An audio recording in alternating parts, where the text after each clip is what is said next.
अब देश बड़े संकल्प लेकर के ही चलेगा। बहुत बड़े संकल्प लेकर के चलना होगा और वो बड़ा संकल्प है विकसित भारत।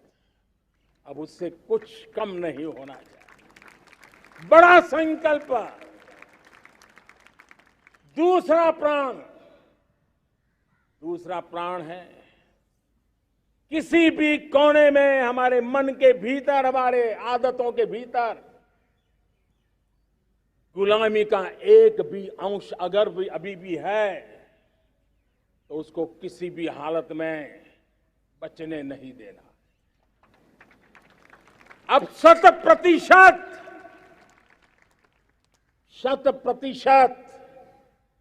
सैकड़ों साल की गुलामी ने जहां हमें जकड़ कर रखा है, हमारे मनोभाव को बांध करके रखा हुआ है, हमारी सोच में विकृतियां पैदा करके रखी है, हमें गुलामी की छोटी सी छोटी चीज भी कहीं नजर आती है, हमारे भीतर नजर आती है, हमारे आसपास नजर आती है, हमें उससे मुक्ति पानी ही होगी।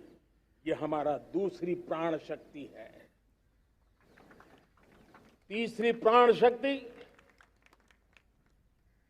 हमें हमारी विरासत पर गर्व होना चाहिए। हमारी विरासत के प्रति,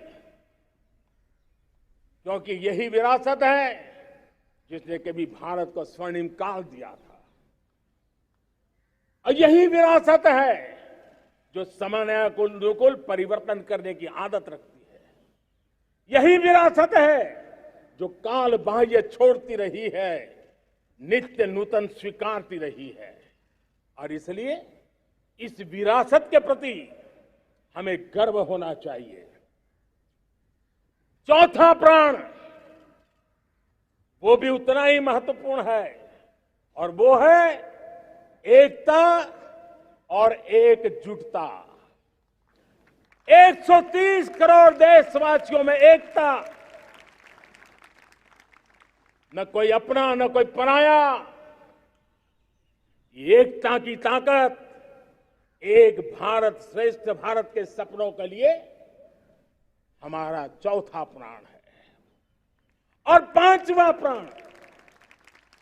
पांचवा प्राण है नागरिकों का कर्तव्य।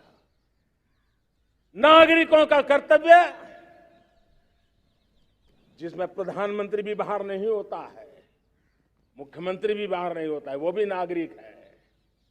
नागरिकों का कर्तव्य, यह हमारे आने वाली 25 साल के सपनों को पूरा करने के लिए एक बहुत बड़ी प्राण शक्ति है। मेरे प्यारे देशवासियों, जब सपने बड़े होते हैं,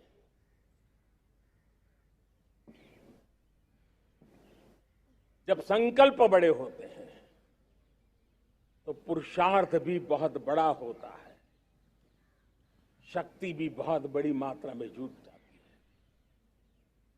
अब कोई कल्पना कर सकता है कि देश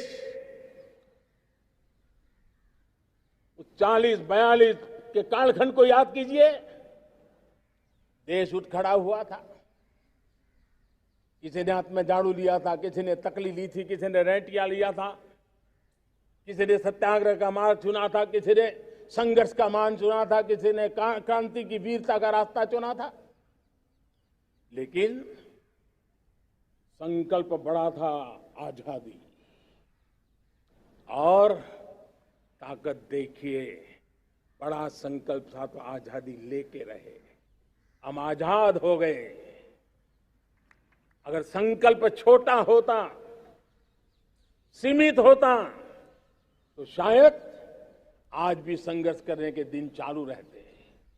लेकिन संकल्प बड़ा था तो हमने हासिल भी किया। मेरे प्यारे देशवासियों,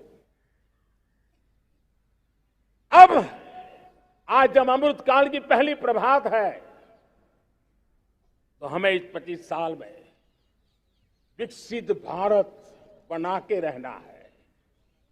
अपनी आंखों के सामने और जो 20, 22, 25 साल के नौजवान मेरे देश के मेरे सामने हैं,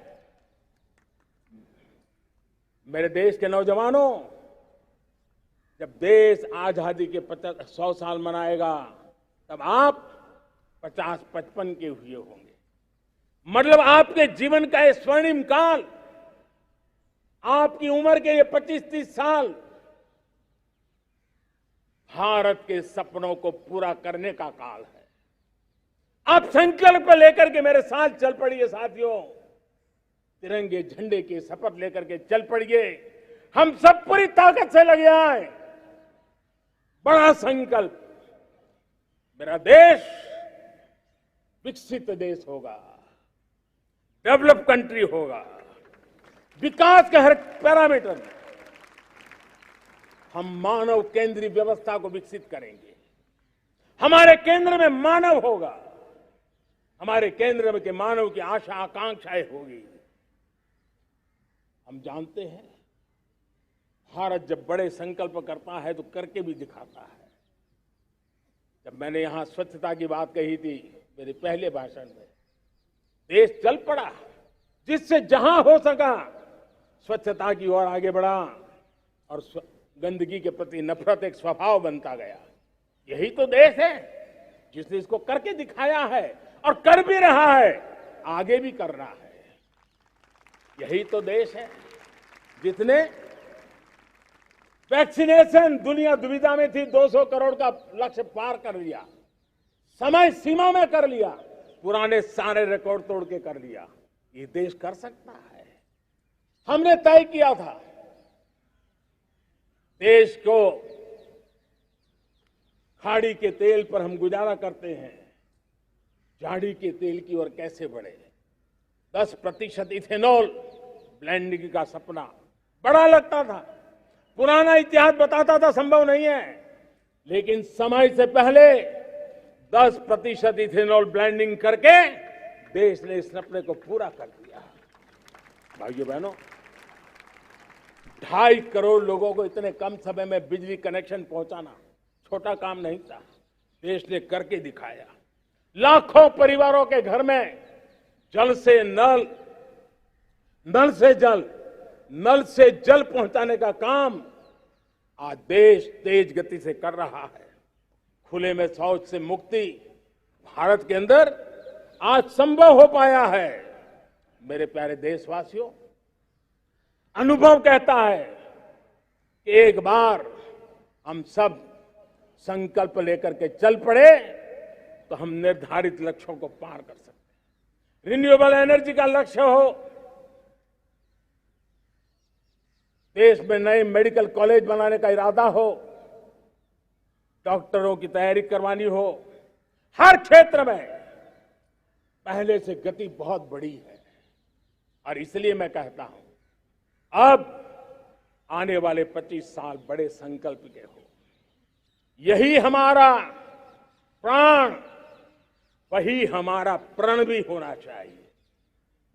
दूसरी बात मैंने कही है, उस प्राण शक्ति की मैंने चर्चा की है कि गुलामी की मानसिकता। देश की सोचिए भाइयों, कब तक दुनिया हमें सर्टिफिकेट बांटती रहेगी? कब तक दुनिया के सर्टिफिकेट पर हम गुजारा करेंगे? क्या हम अपने मानक नहीं बनाएंगे? क्या 130 करोड़ का देश अपने मानकों को पार करने के लिए पुरुषार्थ नहीं कर सकता है? हमें किसी भी हालत में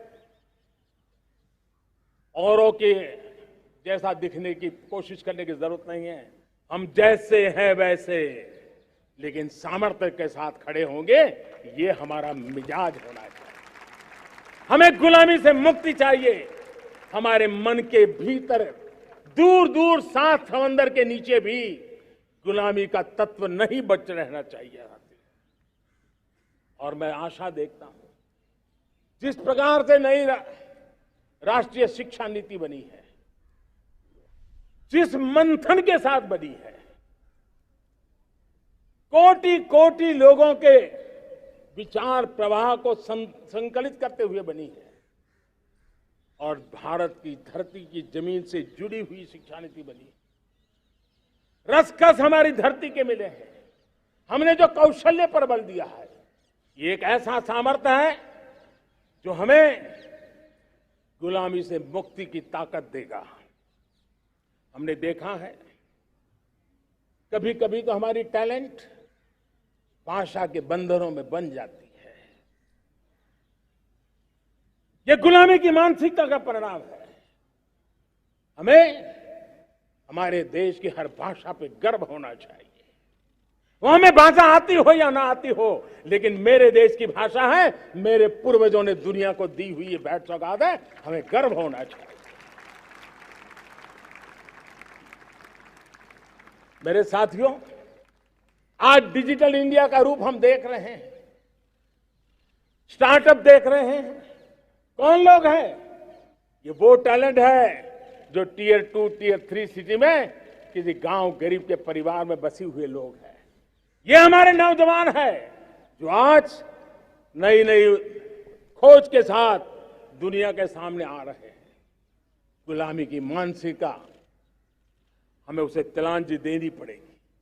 अपने सामर्थ्य पे भरोसा करना होगा।